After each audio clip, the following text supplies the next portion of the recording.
때가 제6시쯤 되어 해가 빛을 잃고 온 땅에 어둠이 임하여 제9시까지 계속하며 성소의 휘장이 한가운데가 찢어지더라.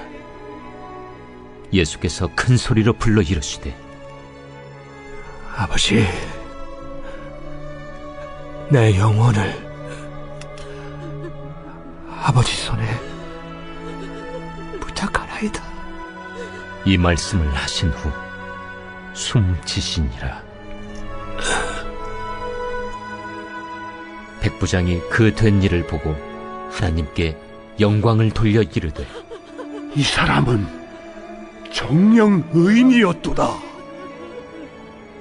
이를 구경하러 모인 무리도 그 된 일을 보고 다 가슴을 치며 돌아가고, 예수를 아는 자들과 갈릴리로부터 따라온 여자들도 다 멀리 서서 이 일을 보니라. 공회 의원으로 선하고 의로운 요셉이라는 사람이 있으니 그들의 결의와 행사에 찬성하지 아니한 자라. 그는 유대인의 동네 아리마대 사람이요 하나님의 나라를 기다리는 자라. 그가 빌라도에게 가서 예수의 시체를 달라 하여 이를 내려 세마포로 싸고 아직 사람을 장사한 일이 없는 바위의 판무덤에 넣어두니 이날은 준비일이요 안식일이 거의 되었더라. 갈릴리에서 예수와 함께 온 여자들이 뒤를 따라 그 무덤과 그의 시체를 어떻게 두었는지를 보고 돌아가 향품과 향유를 준비하더라. 계명을 따라 안식일에 쉬더라. 샬롬, 오늘도 하나님 말씀을 묵상하는 우리 중고등부 친구들과 성도님들을 축복합니다. 오늘은 고난주간 마지막 날입니다. 오늘 누가복음 23장 44절에서 56절 말씀 묵상 포인트를 통해 그리스도의 고난과 죽으심을 묵상하며 함께 은혜 안에 머물고 또 은혜를 나누기를 소망합니다. 오늘은 두 가지로 오늘 말씀 묵상 포인트를 나누도록 하겠습니다. 오늘 첫 번째 나눌 묵상 포인트는 바로 된 일을 보고 하나님께 영광을 돌리다입니다. 예수님은 이제 십자가에서 큰 소리로 성부 하나님께 내 영혼을 아버지께 부탁합니다 라고 외치십니다. 여러분, 먼저는 예수님께서 끝까지 아버지를 의지하셨습니다. 여러분, 아버지께 자신을 의탁하셨습니다. 우리가 무슨 일을, 어떤 일을 하든지, 어떤 상황을 만나든지 여러분, 하나님께 온전히 의탁하는, 하나님을 온전히 의지하는 믿음의 사람들이 되시기를 축복합니다. 그리고 예수님은 이제 숨지셨다, 죽었다라고 기록하죠. 여러분, 죽었다 하는 것입니다. 예수님이 죽은 척 하신 게 아니라 죽었습니다. 역사적인 사실이에요. 여러분, 여기서 죽는다라는 거, 숨졌다라는 거, 다른 말로 세상에서는 망했다라고 표현합니다. 그러나 죽은 일이, 망한 일이 도리어 하나님께 영광이 되고 있습니다. 오늘 보면 47절과 48절 말씀, 백부장이 그 된 일을 보고 하나님께 영광을 돌려 이르되 이 사람은 정녕 의인이었도다 하고, 이를 구경하러 모인 무리도 그 된 일을 보고 다 가슴을 치며 돌아가고. 여러분, 먼저 백부장은 그 된 일을 보면서 하나님께 영광을 돌렸다. 그래서 예수님은 정말 의인이셨구나 라고 고백하고 있습니다. 또 모인 사람도 그 된 일을 보고 가슴을 치며 돌아갔다.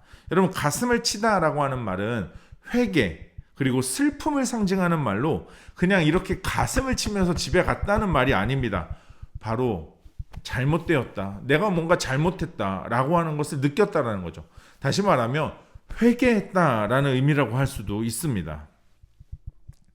세상에 보면 망한 일인데, 여러분, 이제 다 끝난 일인데 오히려 그 일들을 통해 하나님께 영광을 돌리게 되고 또 그 일들로 인해 가슴을 치며 회개하게 만든다라는 겁니다.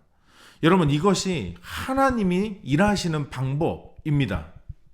이것이 하나님이 자신의 뜻을 이루는 방법입니다. 여러분, 아닌 것 같은데, 잘못된 것 같은데, 이럴 줄 몰랐는데, 여러분, 하지만 그 된 일을 통해 하나님은 영광 받으십니다. 우리에게 벌어지는 일들도 그렇습니다. 아닌 것 같고 잘못된 것 같고 뭔가 시간 낭비하는 것 같고 또 미련한 것 같고 이젠 끝인 것 같고 여러분 그런 생각이 드는데도 불구하고 하나님은 그 된 일들을 통해 되어지는 일들을 통해 영광 받으십니다.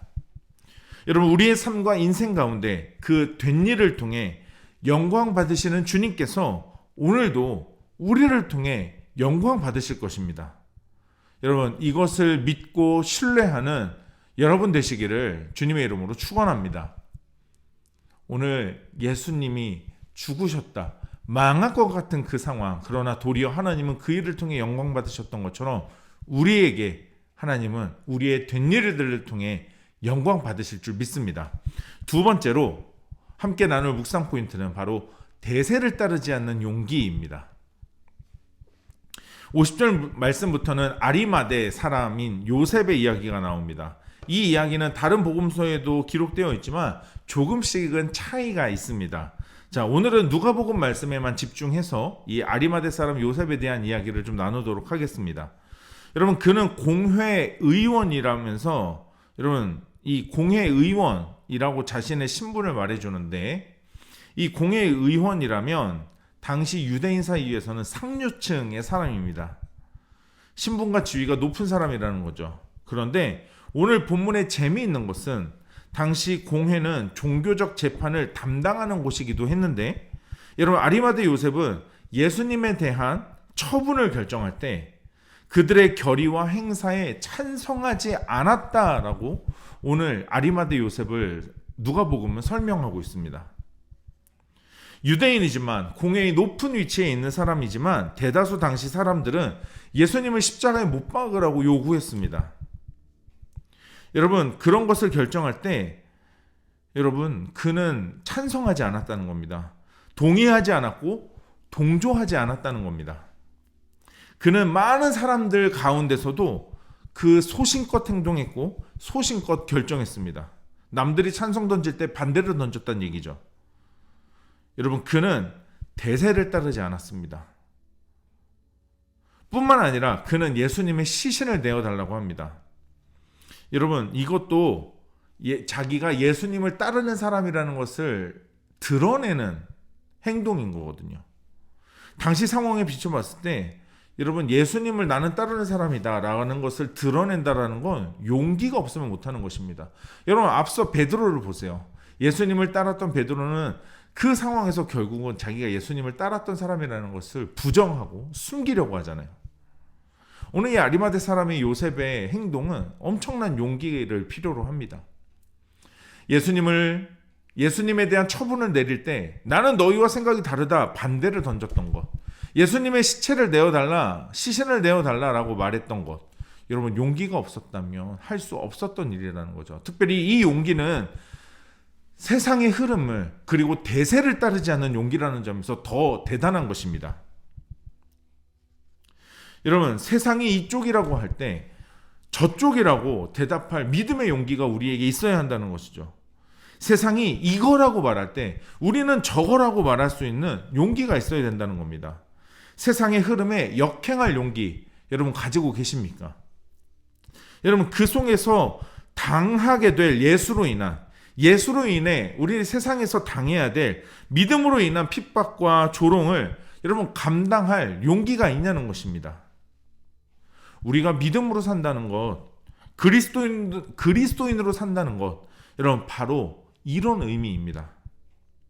대세를 따르지 않고 오직 하나님의 뜻대로 사는 것, 대세를 따르지 않고 하나님 말씀에 비추어 보아 세상의 흐름에 같이 살아가는 것이 아니라 하나님의 뜻에 따라 사는 것, 이게 믿음의 삶입니다. 이게 그리스도인의 삶이라는 거예요. 여러분 알을 낳기 위해 먼 바다로 떠났던 연어가 다시 고향으로 돌아와서 알을 낳는 그 이야기 아십니까? 다시 알을 낳기 위해서 여러분 흐르는 그 강을 역행해서 올라가는 그 연어의 힘, 여러분 그것이 바로 그리스도인의 힘입니다.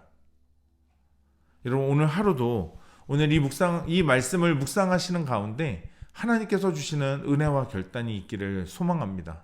그리고 이 묵상 포인트를 가지고 깊이 묵상하시면서 결단하신 내용을 적어보시면서 오늘도 하나님의 은혜를 구하는 하루가 되시길 축복합니다.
오늘 묵상하고 결단한 내용을 영상 댓글에 남겨주세요.